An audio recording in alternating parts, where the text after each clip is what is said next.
Hi there. So I'm back after a little break with first of a series of kind of short tips. This one is how to make the most of your short notes. And in this one, I'm going to show you how I'm adding some movement and a little bit of extra texture to something that would usually just be a kind of very kind of slow, long paddy thing. So if you want to have something that's got a really beautiful kind of long feeling to it, but you want to get that feeling of underneath movement and kind of momentum, then I'm going to show you how to do that today. So have a quick listen to the track, just as it is at the moment with just all of the nice long notes.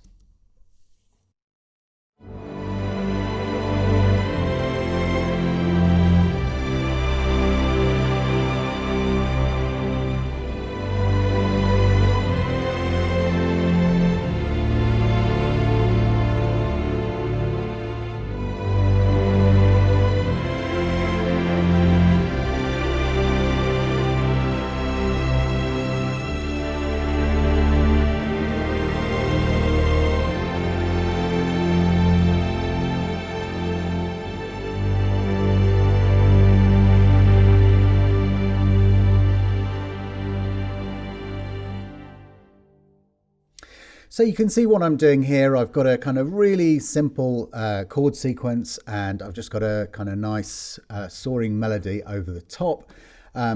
Incredibly straightforward in terms of what I'm using here. It's just a blend of, it's mostly actually symphonic strings, but I do have the melody then doubled on the chamber strings. And the reason for that is just to get that feeling of a little bit more of the kind of individual players, get the individual players kind of coming out. Just to look at the score, just so you can see, I've got the melody in octaves. I've got the chamber strings up the octave there, as you can see from this little 8 here. So they're playing that kind of B, well, they're playing round about 2 octaves above middle C. And then that's also down the octave, and then with the symphonic strings, that is also down the octave as well. So that's the B just above middle C. Don't know why it's printing everything with a 8 symbol, but there you go. So there you can see the seconds start off on the same note as the firsts, but then diverge. So what are we going to do first? Right. Well, actually, the thing I've added a couple of little bits down here, just a very little bit of kind of rhythm tracks and stuff like that. But what I'm going to show you before I add those in is what I'm doing up here, using my short notes to really add some kind of background movement to the actual melody. So let me unmute both of these first. So the studio strings, I'm just using a nice kind of mix, similar kind of mix, a lot of close and outriggers. And I've put a bit of reverb, a bit of splosh on there, which is the TC large warm hall. And then I've got the chamber strings. And again, it's the same kind of mix that I'm using for the melody. So you can hear there just a couple of spiccato tracks. Now, what am I doing there? Well, I've got them both playing the same melody as the main tune, as the melody that I'm using further down. But what I've done is I've played a pattern here. So let me just solo these 2 tracks and you can hear what they're doing on their own.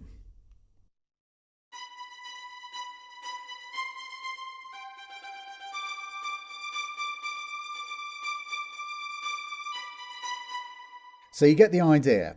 It's not a regular pattern. It's not a regular repeating pattern because that would become a bit monotonous.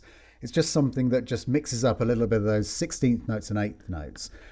Now, what does that sound like in context? Well, let's play it first of all with the melody. So let's solo all of this stuff and have a listen.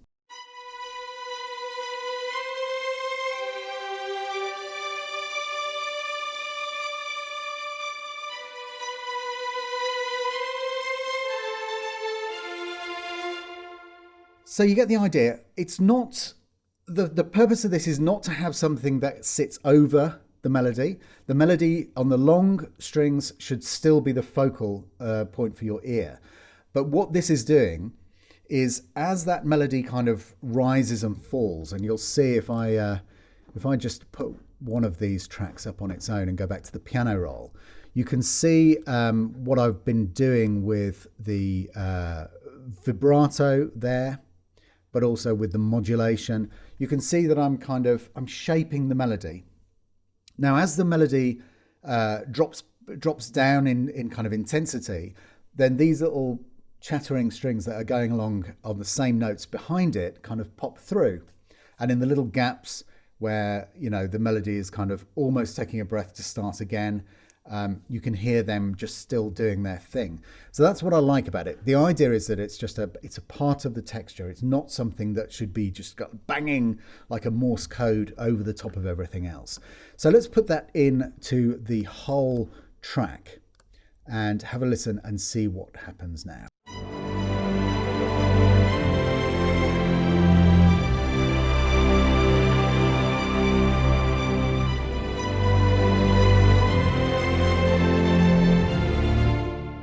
Okay, so that's sounding nice. Now, I've also done something similar down below, but what I haven't done is I haven't used the same melody, because the point of this cello part down here is just to add a layer of, it's almost like a pedal note, but you can see that it does kind of change. If I go to the score, you can see what I'm doing here. It's kind of pedaling on a G, but then when the whole tonality shifts to the F, it does shift. So it does kind of follow a little bit the chords are doing, but for a lot of the time, it's kind of pedaling in there in the kind of tenor region. And I've got that again, it's the same kind of thing. I've got the same kind of mix with the studio strings doubling the chamber strings, and that on its own sounds like this.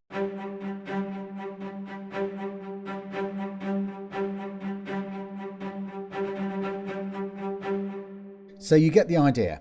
Now, the reason that I'm blending these two things, there's quite a nice effect of having something that is quite dryly recorded and something that is recorded in a much more reverberant environment playing at the same time. And this really works particularly well with short articulations, because you're hearing the crispness at the front of the note, but you're also getting the bloom of the kind of natural ambience of the hall behind it with the chamber strings. So we've got these two different studio recordings, but as you can hear, they blend together really beautifully. And I'm just putting a little bit of the TC Warmhall over the whole thing, just to fill out and add a little bit of kind of glue to the whole thing.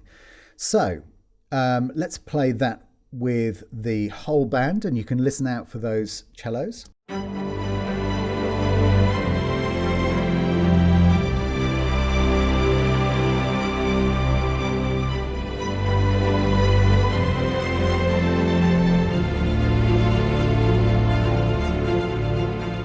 Now again, the idea is not that you kind of really hear this kind of powering through and blasting across everything else. It's just a background texture, and what it's there to do is to help the feeling of movement. And you can hear that we've already got that movement in. And now when I add in a few of my other little bits and pieces here, so I've got a couple of things. I've got really straightforward, some kind of brushes, cymbals on here, and I've got a little bit of close mic'd cymbal here as well. And these are just kind of giving a little tickle to the rhythm. Have a listen to that.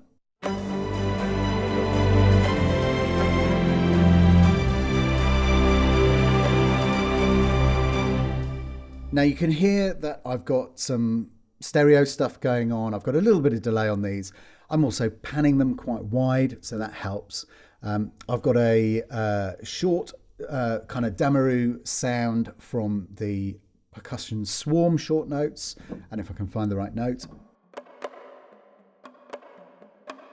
And I love this because you've got that kind of the irregularity of having three players all going for exactly the same beat, but it's gonna flam very, very slightly.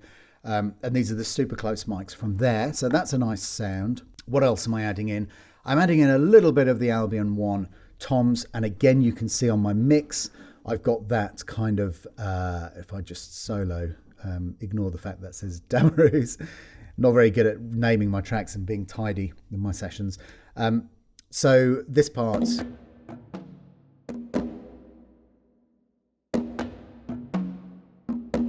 It's a really simple part. It's not supposed to be some crazy jazzing thing. It's just supposed to give you an anchor to the kind of beat as it's going along. So let's just solo those elements together so you can hear the effect of that.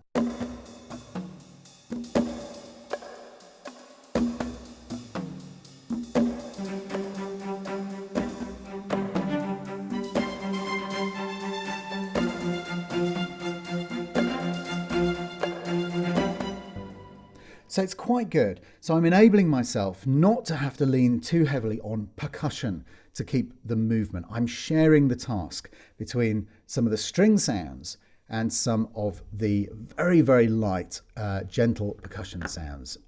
The other thing that I've added in here is a little bit of kind of symphonic woodwind flute. Again, I'm using the same mix, fair amount of close mic, but the outriggers, and that sounds like this.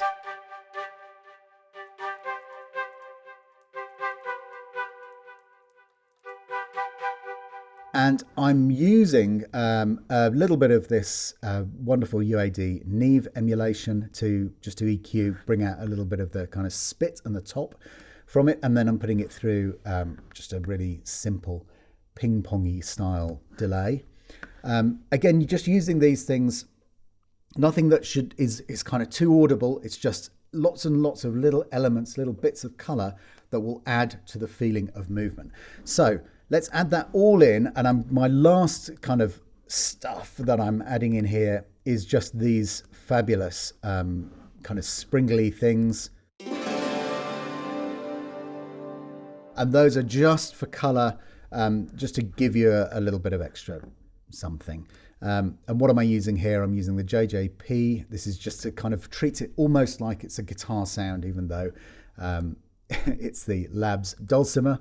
And then a bit of ping pong again from the Echo Boy. I'm just carving out the bottom end so that it doesn't interfere too much with everything.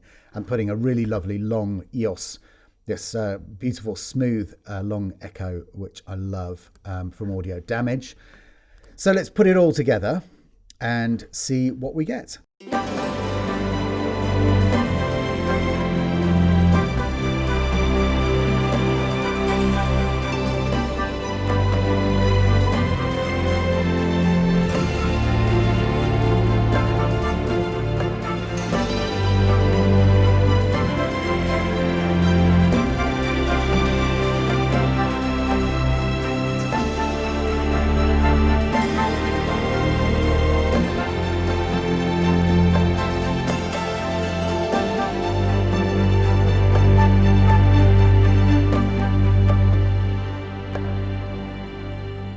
So there we go.